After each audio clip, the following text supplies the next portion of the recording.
नहमदुहु व नसल्ली अला रसूलिल करीम अम्मा बाद फ़अऊज़ु बिल्लाहि मिनश शैतानिर रजीम बिस्मिल्लाहिर रहमानिर रहीम।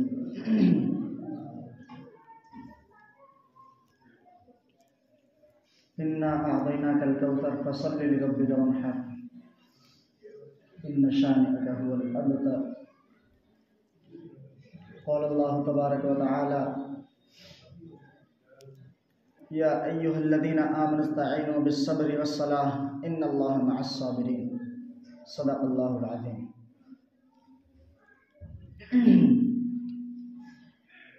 मोहतरम हाज़रीन, अल्लाह तबारक व तआला के कलाम मजीद की आयत करीमा तिलावत की गई है। हक़ ताला शानहू फरमाते हैं, मेरे बंदो अपने रब से मदद मांगा करो। मेरे बंदो अपने रब की इबादत क्या करो। तुम्हें जब भी ज़रूरत हो अपने रब को पुकारा करो। मेरे बंदो दुनिया में न कोई तुम्हारी बिगड़ी बिगाड़ सकता है, न तुम्हारी बनने वाली कोई चीज़ बना सकता है अगर तुम्हारा रब ना चाहे। तो मेरे बंदो जब तुम्हारा रब ना चाहे तो कुछ भी नहीं हो सकता। फिर तुम अपने रब को छोड़कर इधर उधर क्यों भागते हो? आओ अकेले अपने रब को पुकारो और वही सब कुछ करने वाला है, इसके अलावा कोई करने वाला है ही नहीं।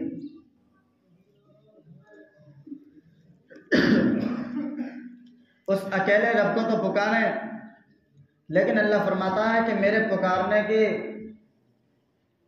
ज़राए बहुत सारे हैं।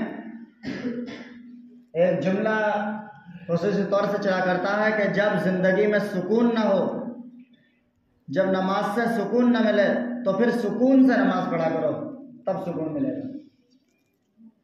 हमें सुकून इसलिए नहीं पड़ता कि हम नमाज नहीं पढ़ते। हमने तो सिर्फ सजदे, रुकू और क़याम को नमाज समझ रखा है।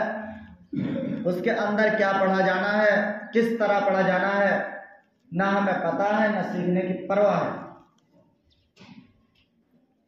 और क्यों सीखने की परवाह हो जब हमें कहीं जाना ही नहीं, मरने के बाद मिट्टी हो जाएंगे। हमारे अक्सर अवाम का एक दो जगह से पता चला कि अमूमी तौर से लोगों के जहन में यह हो गया कि ये जिंदगी ही सब कुछ जिंदगी है, मरने के बाद कुछ नहीं है। मेरे भाइयों याद रखना कि अगर किसी को ये ना मालूम हो या ये ना पता हो कि मरने के बाद भी हमें अल्लाह के सामने हाजिर होना है तो मुसलमान है ही नहीं, मुसलमान है ही नहीं। ला इलाहा इल्लल्लाह मुहम्मदुर रसूलुल्लाह सल्लल्लाहु अलैहि वसल्लम पढ़ना ये इस्लाम के शुरू है, बिल्कुल शुरू इस्लाम। लेकिन इसके बाद मुसलमान के लिए फ़र्ज है कि क़यामत के दिन पर भी ईमान लाए, तक़दीर पर भी ईमान लाए, आसमानी किताबों पर भी ईमान लाए, तमाम रसूल और फरिश्तों पर भी ईमान लाए कि ये अल्लाह की मखलूक़ात हैं। किताबें जो अल्लाह ने भेजी हैं वो आसमानी हैं, इन पर ईमान लाए। रसूलों पर 1,24,000 कमोबेश रसूल हैं, नबी हैं जो अल्लाह ने इस दुनिया में भेजे हैं, 1,24,000 कमोबेश। लेकिन 1,24,000 सिर्फ इतना लफ्ज़ नहीं कहना चाहिए, इस वजह से कि हो सकता है 1,24,000 से दो चार ऊपर भी हों। हमारे कुरान करीम ने तो हमें नहीं बतलाया कि इतने ही हैं। अगर कुरान करीम में आता तो कोई शक की गुंजाइश नहीं थी। ज़ालिकल किताबु ला रैब फीह, किताब है ही ऐसी जिसमें शक की गुंजाइश कोई नहीं। हमें तो वैसे तारीख से पता चला, तारीख गर्दानी की, तारीख के औरात को पलटा, उन्होंने बताया कि 1,24,000 करीब करीब अम्बिया आए हैं। तो अब जो हम ईमान लाएंगे अम्बिया पर, इस तरह लाएंगे, अपना लहजा ये इख्तियार करेंगे कि अल्लाह जितने भी तूने नबी दुनिया में भेजे हैं, तूने नबी बनाकर, उन तमाम नबियों पर हम ईमान लाते हैं, जितने भी अल्लाह ने भेजे। अब वो हिंदुस्तान का नबी बन के आ जाए, मिर्ज़ा गुलाम अहमद कादियानी, तो वो इस नबूवत में शामिल नहीं हो सकता, क्योंकि हमने कहा अल्लाह जितने तूने भेजे हैं। उसे अल्लाह ने नहीं भेजा, उसे तो अंग्रेज ने बनाया था यहाँ। खैर, तो अल्लाह तबारक व तआला फरमाते हैं कि मुझसे मांगने के बहुत सारे तरीके हैं, लेकिन या अय्युहल्लज़ीना आमनु इस्तईनु, मुझसे मदद चाहो। किसके जरिए? बिस्सब्रि वस्सलाह, सब्र और सलात। कोई मुश्किल आ जाए सब्र करो, कोई मुश्किल आ जाए अल्लाह के दरवाजे को ना छोड़ो, कोई परेशानी आ जाए अल्लाह के दरवाजे को ना छोड़ो। ये परेशानी आपके दुनिया में आना एक तो आपका इम्तिहान है और दूसरी ये आपके लिए अल्लाह की तरफ से बड़ी नेमत है। हदीस शरीफ में आता है कि अगर बंदे को ये मालूम हो जाए कि उसे बीमारी पर कितना सवाब मिलता है और बीमार होते हुए अल्लाह ताला से क्या क्या नवाजते हैं, तो वो ये परवाह करेगा और अल्लाह से ये दुआएं करेगा, हर वक्त अल्लाह मैं जिंदगी में कभी सुख ना रहूं, हर वक्त मेरी जिंदगी में दुख आते रहें। जब मैदान हश्र में जाके अपने अमाल को देखेंगे और जब देखेंगे कि बीमार तो हमसे बहुत ज्यादा आगे पहुंच चुके, उस वक्त हर शख्स ये हसरत करेगा काश कि मैं दुनिया में बिल्कुल भी सही न रहा होता। इसलिए तो हदीसों में आता है कि जब तुम्हें कोई बीमारी हो तो अल्लाह ताला से दुआ तो बीमारी की करनी है, लेकिन दुआ के अल्फाज यूं इस्तेमाल क्या करना कि अल्लाह है तो ये भी तेरी नेमत, लेकिन हमसे बर्दाश्त नहीं होती, हमें इसके बदले दूसरी नेमत अता फरमा। यूं ना करना अल्लाह बीमारी दूर कर दे, इसे बोझ ना समझना, इसे अपने ऊपर बार ना समझना, इसे अपने ऊपर मुश्किलात नहीं समझना। तुम मुसलमान हो, तुम ईमान वाले हो। अल्लाह फरमाता है मेरे बंदो तुम मेरी तरफ पलट कर क्यों नहीं आते, मैं तो तुम्हारे कांटा भी चुभ जाए तो तुम्हारा एक गुनाह माफ करता हूँ, तुम्हारे कांटा ही चुभ जाए तुम्हारी एक नेकी बुलंद करता हूँ, एक दर्जा तुम्हारे जन्नत में बुलंद कर देता हूँ। तुम कहते हो अल्लाह देखता नहीं, तुम्हारा अल्लाह तुमसे कितनी मोहब्बत कर रहा, एक कांटा चुभा थोड़ी सी देर में हमारा वो खत्म। अल्लाह फरमारा मैंने तेरा गुनाह माफ कर दिया, न तूने तौबा की और तू तो अपने उफ उफ सी में लगा हुआ है, तेरे दर्द हो रहा है, लेकिन अल्लाह ने वो माफ कर दिया। और सुन, जब तक तेरे दर्द रहेगा ये तेरी घड़ी इबादत में चलती रहेगी। ये मुसलमान के लिए नेमत है ईमान लाने के बाद। तो अब हम ये सोच लें कि मरने के बाद हमें कहीं जाना कोई नहीं, मरने के बाद हमारी कोई घड़ी आनी नहीं, मरने के बाद हमारे पास कोई वक्त आना नहीं है, मरने के बाद हमें किसी को जवाब नहीं देना, तो यह हमारी गलत फहमी है। और कुरान करीम कहता है वयक़ूलुल काफ़िरु या लैतनी कुन्तु तुराबा, वयक़ूलुल काफ़िरु या लैतनी कुन्तु तुराबा, कि काफिर कहेंगे क़यामत के दिन काश के हम भी मिट्टी बन गए होते, काश के हम भी मिट्टी बन गए होते। ये क्यों कहेंगे? इसलिए कि जब वो देखेंगे कि जानवर हैं और जानवरों में अगर किसी में आपस में लड़ाई हुई है, जानवरों में आपस में लड़ाई हुई है, तो अल्लाह तबारक व तआला दोनों जानवरों को मैदान हश्र में लाएंगे। मिसाल के तौर पर बकरी ले लें, एक बगैर सींग वाली बकरी है, एक सींग वाली बकरी है। अगर सींग वाली बकरी ने दुनिया में बगैर सींग वाली बकरी को मारा है, तो मैदान हश्र में जिसके दुनिया में सींग थे उससे छीनकर उसे दे दी जाएंगे जिसके दुनिया में नहीं थे। अब ये बदला लेगी और दोनों मिट्टी हो जाएंगे। तो काफिर कहेंगे काश हम भी मिट्टी हो गए होते, हमें अल्लाह के सामने खड़ा ना होना पड़ता, काश हम भी मिट्टी हो गए होते, हमें मैदान हश्र की सख्ती बर्दाश्त न करनी पड़ती, काश हम भी मिट्टी हो गए होते, हमें अल्लाह का अजाब चखना ना पड़ता, काश हम भी मिट्टी हो गए होते, हमें जहन्नम में जाना ना पड़ता। काफिर इसलिए कह रहे होंगे। तो मेरे भाइयों, ये सारी चीजें अगर हमें दुरुस्त करनी है तो इस दुनिया में रहकर करनी है। वहां जाने के बाद एक बुजुर्ग से किसी ने पूछा कि आप ये बतलाएं कि अगर मैं नमाज पढ़ूं, मुझे सबसे बेहतर नमाज कौन सी नमाज पढ़नी चाहिए? बुजुर्ग से किसी ने सवाल किया कि आप ये बतलाएं कि मुझे नमाज सबसे बेहतर कौन सी पढ़नी चाहिए? उन्होंने कहा जो तेरी जिंदगी की सबसे आखिरी नमाज है। जिसने सवाल किया सोच में पड़ गया कि मुझे तो मेरी जिंदगी का इल्म कोई नहीं, मुझे तो एक पल का नहीं पता, आप तो कह रहे हैं तेरी जिंदगी की आखिरी नमाज। कहना हाँ, मैं भी यही कह रहा हूँ जो तू कह रहा है, मैं भी यही कहना चाह रहा हूँ। समझ में मैंने क्या कहा? मैं ये कह रहा हूँ कि जब भी तू नमाज पढ़ना खड़ा हो ये सोच ले कि मेरी जिंदगी की आखिरी नमाज है। और जब तू ये सोचेगा तो फिर किस लगन से पढ़ेगा, किस लगन के साथ अल्लाह से तौबा इस्तिग़फ़ार करेगा। अल्लाह मैं तो सलाम फेरने के बाद पता नहीं जिंदा रहा न रहा, मैं इसलिए तेरी नमाज, तेरे लिए रुकू, तेरे लिए सजदा, इतनी आजिज़ी, इतने इंकिसारी, इतने इखलास, इतने अखलाक अपने नबी की हर सुन्नत को इख्तियार करते हुए कर रहा हूँ। क्यों? अल्लाह पता नहीं मैं सलाम फेर सका या नहीं फेर सका, उससे पहले मेरी मौत आ गई तो मैं तेरे सामने अपने गुनाहों को कहाँ से दिखाऊंगा? अल्लाह मैं तेरे सामने कैसे खड़ा हो सकूंगा? अल्लाह मैं तो आजिज़ हूँ, कमज़ोर हूँ। तो जब हमारे अंदर ये आ जाएगा कि हमारी ज़िंदगी के एक सेकंड का भी हमें पता नहीं है, तो हम इसी तरह इबादत करने वाले बन जाएंगे। लेकिन मेरे भाइयों, अब करे कौन? इस जमाने में करे कौन? ये जमाना बुरा नहीं होता, जमाना बुरा नहीं होता, जमाने में रहने वाले बुरे होते हैं, जिसकी वजह से दोष जमाने पर जाता है, मेरे और आपकी वजह से। वरना अब से पहले जमाने नहीं थे क्या? इस 15वीं सदी से पहले कोई सदी नहीं गुजरी थी? डायरेक्ट 15वीं सदी तो शुरू नहीं होती, शुरू एक होती है। तो अब से पहले क्यों नहीं थे? वजह यही है कि उन्होंने इस्लाम को समझा, उन्होंने इस्लाम की पैरवी की, अल्लाह तबारक व तआला उन्हें मर्तबे से नवाजा।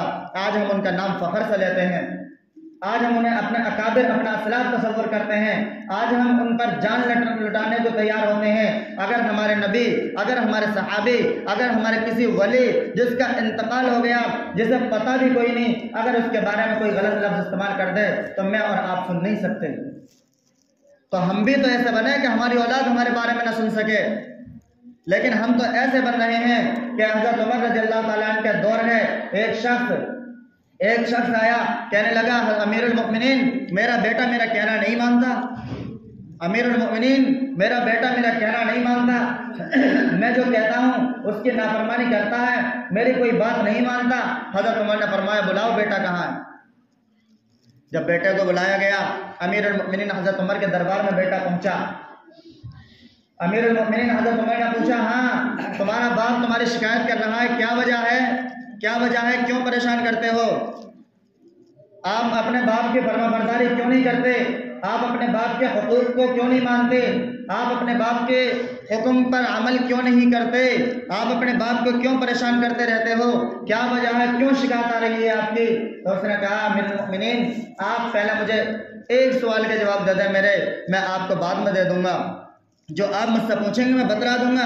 पहले आप मेरे एक सवाल का जवाब दे दें कि मुझे ये बतलाएं, क्या इस्लाम में औलाद पर ही माँ बाप के हक हैं या माँ बाप पर भी औलाद का कोई हक है?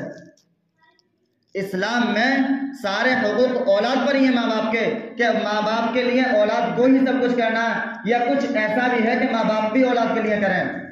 फरमाया शरीयत में दोनों के लिए है, और पहले माँ बाप के लिए, क्योंकि बच्चा छोटा है, बहुत छोटा है, और बच्चा दुनिया में आया भी नहीं, उससे पहले बाप का हक शुरू होता है। सबसे अमीरुल मोमिनीन हज़रत उमर ने बतलाया कि बेटा नहीं, माँ बाप का भी हक है और माँ बाप पर भी हक है। फरमाया, अमीरुल मोमिनीन, जो माँ बाप पर हक है उसमें से आप मुझे बतला दें, अगर इन्होंने मेरे साथ एक हक भी पूरा किया हो तो मैं जिंदगी भर इनकी गुलामी करूंगा। है ये मेरे बाप, अब भी मैं कहना मानूंगा, लेकिन शरीयत के अंदर रहते हुए नहीं ये बात, ये इसका जवाब दे दें। फरमाया, हाँ क्या बात है, क्या इनसे पूछो कि इन्होंने मेरी माँ जो बनी है, इन्होंने शादी कहाँ से की? अगर ये शादी इस्लामी घराने से करते तो मेरी माँ इस्लामी होती, मेरी माँ मुझे अपने कोख में रखी हुई होती, कुरान करीम की तिलावत करती, मेरी माँ मुझे जनती, उसके बाद मुझे दूध पिलाती, बावजूद दूध पिलाती, जब पंजों वक्त नमाज पढ़ती, क्या मेरे ऊपर असर ना होता? क्या मैं दीनदार ना बनता? मेरी माँ, मैं थोड़ा बड़ा हुआ, माँ की गोद बच्चे का सबसे पहला मदरसा होता है, माँ की गोद सबसे पहला मदरसा, माँ की गोद बच्चे का सबसे पहला मदरसा। माँ की गोद में जो बच्चा सीखेगा तमाम जिंदगी वो सबक आपको सिखाता रहेगा। जो गोद माँ की होगी वही टीपू सुल्तान शेर हिंद रहमतुल्लाह अलैह, आप फख्र से नाम सुनते हैं, जंग आज़ादी आ जाए आज 26 जनवरी में, हमारे यहाँ तो सुनने को कोई तैयार नहीं होता कि हम क्या करेंगे उनकी तारीफ सुन के। हम तो 1400 साल पुरानी बातें नहीं सुना करते, और 1400 साल पुरानी ना सुनो, लेकिन अब के तो कम से कम अमल करो। तो टीपू सुल्तान का हम फख्र से नाम लेते हैं, ये वो शेर हिंद है, इसने कहा था कि अंग्रेज के सामने अकेले तने तनहा 22 घंटे लड़ाई लड़ रहा है। किसी ने कहा, सुल्तान जरा खैर तो करो, अपनी जान के बारे में तो सोचो। तो कहा कि अंग्रेज के चेले सुन, तू भी सुन, और उस अपने गुरु घंटालों को भी बता, उन अंग्रेजों को भी बता, उन गद्दार वतन को भी बता कि शेर की एक दिन की जिंदगी गीदड़ की 100 साल जिंदगी से बेहतर है। ये कैसे मिला? ये कौन सी चीज थी? यह उनके बाप हैदर अली की तकरीर थी, जो जेल जाते हुए बेटे की उम्र 10 साल है और जेल जा रहे हैं हैदर अली, इंग्लैंड जेल में भेज रहा है। तो टीपू सुल्तान रहमतुल्लाह अलैह के वालिद टीपू सुल्तान को बुलाते हैं और टीपू सुल्तान को बुलाकर कहा, बेटा मैं तो जेल जा रहा हूँ, लेकिन मेरी वजह से गमगीन ना होना, मेरी वजह से अफसोस ना करना, मेरी वजह से परेशान ना होना, मेरी वजह से तुम अपने घर में गमी का माहौल ना लाना, मेरी वजह से कोई परेशानी लाहिक अपने ऊपर ना करना। सुनो, मैंने अंग्रेज की गुलामी नहीं की पूरी जिंदगी, मैंने अंग्रेज की कभी गुलामी नहीं की। मैं आज भी जेल जा रहा हूँ। कसूर मेरा चोरी नहीं है, कसूर मेरा डाकासरी नहीं है, कसूर मेरा जिनाकारी नहीं है। सिर्फ और सिर्फ ये है कि अंग्रेज की बगावत क्यों करता है, सिर्फ और सिर्फ ये है कि इस्लाम की बात क्यों करता है, सिर्फ और सिर्फ जुर्म है तो ये है कि मजहब इस्लाम को फैलाने की बात क्यों करता है। सुल्तान टीपू मेरे बेटे सुन, मैं तो जा रहा हूँ, तुम गमगीन मत होना, तुम भी इसी पर अमल करना कि अब्बा जान आप तो जा रहे हैं, हम अमल कैसे करेंगे, हम किससे पूछ सकेंगे, अंग्रेज तो हमारे महल के चारों तरफ हमें घेरे हुए हैं, हम किसी मौलवी से नहीं मिल सकते, हम किसी मुल्लाजी से नहीं मिल सकते, हम किसी हाफिज साहब से राब्ता नहीं कर सकते, हम किसी मदरसे में नहीं जा सकते, हम तो अंग्रेज की फौज कमांडरों के घेराव में हैं। तो सुल्तान टीपू ने फरमाया, बेटा ठीक है, तुम किसी मौलवी के पास नहीं जा सकते, सुन बेटा ठीक है, तुम किसी मदरसे में दाखिला नहीं ले सकते, सुन बेटा ठीक है, तुम्हारे पास भी कोई मौलवी आके तुम्हें समझा नहीं सकता, ना समझाए उसे मौका ना मिले, ना बतलाए तुझे मौका ना मिले, ना तू सीख सके। सुन, अपने बाप की तकरीर सुन और इस 7 मिनट की तकरीर पे अमल कर लेना कि अब तू ये गवारा कर ले और अपने दिल में ये बिठा ले कि अल्लाह के अलावा कोई नहीं है जो तुझे जिंदा रख सके, अल्लाह के अलावा कोई नहीं है जो तुझे मौत दे सके। अंग्रेज सिर्फ वही अंग्रेज नहीं जो सिर्फ हिंदुस्तान में है, पूरी दुनिया मिलकर तुझे मारना चाहे, तेरे बाल बेगा नहीं कर सकते अगर अल्लाह ना चाहे। पूरी दुनिया तुझे जिंदा रखना चाहे और अल्लाह चाहे तो तुझे तेरा बाप टीपू सुल्तान का बाप हैदर अली भी नहीं बचा सकता। सुन बेटा, तो ये तकरीर थी, इस तकरीर ने असर दिया कि जो मरते दम कहा था कि शेर की एक दिन की जिंदगी की दर्द 100 साल जिंदगी से बेहतर है। तो माँ बाप की तरबियत नहीं है।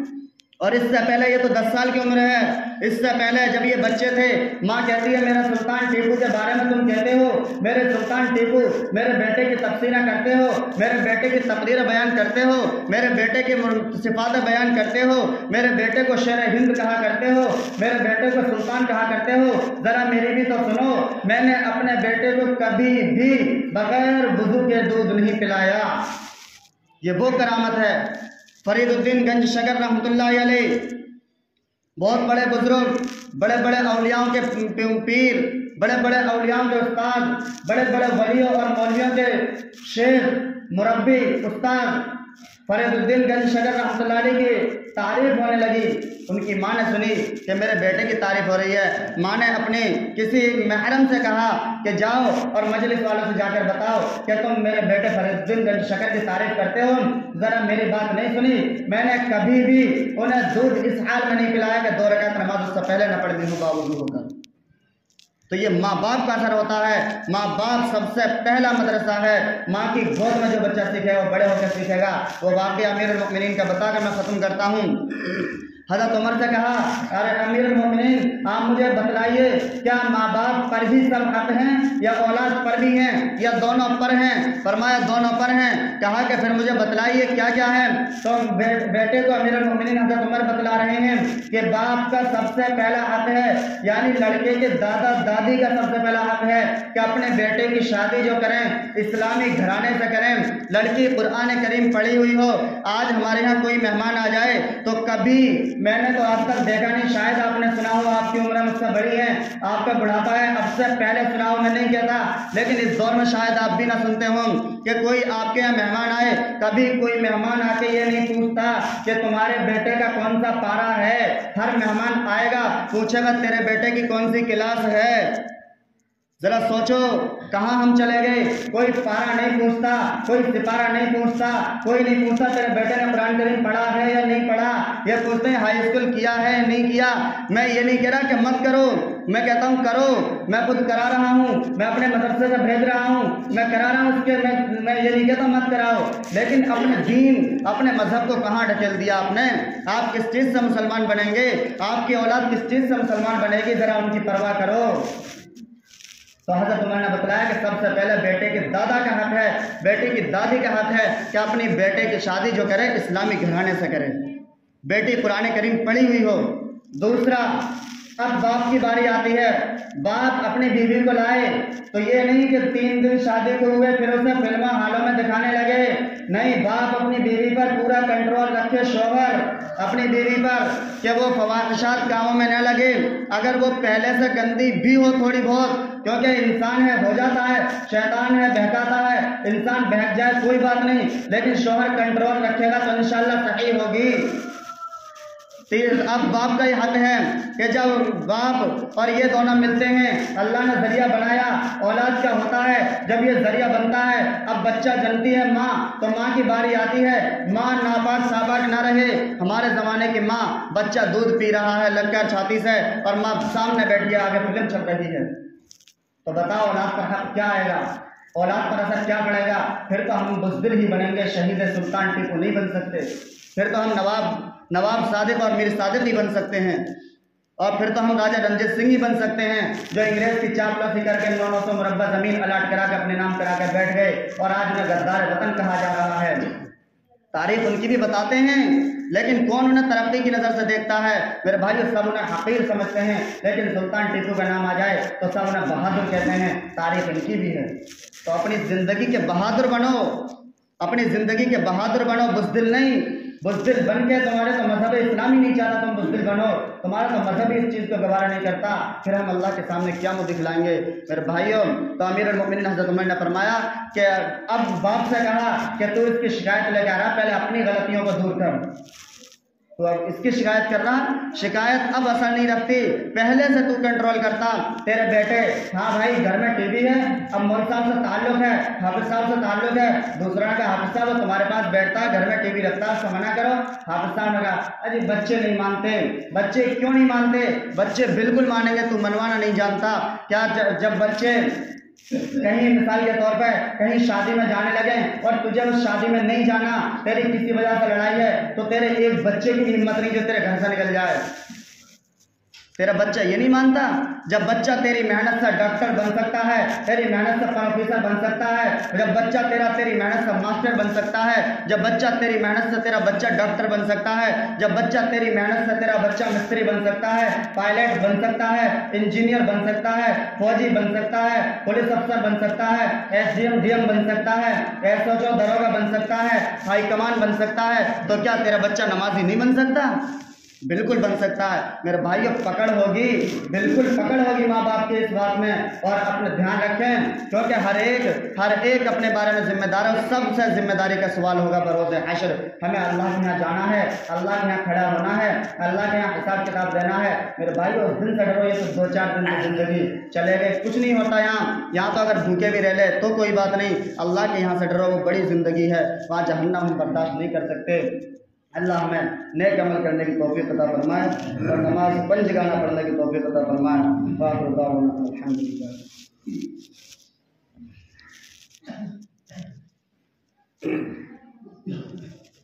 अल्लाहु अकबर, अल्लाहु अकबर,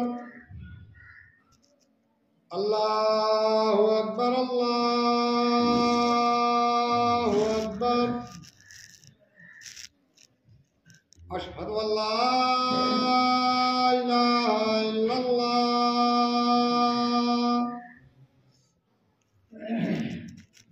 अशहदु अल्ला इलाहा इल्लल्लाह,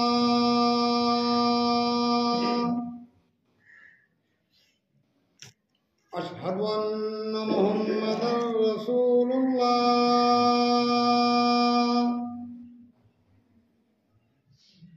अशहदु अन्ना मुहम्मदर रसूलुल्लाह।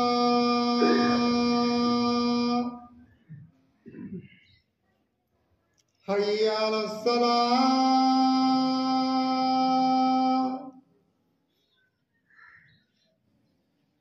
हय्या अलस्सलाह,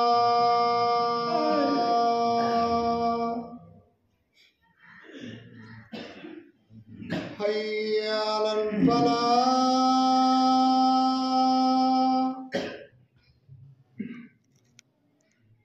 हय्या अलल फलाह।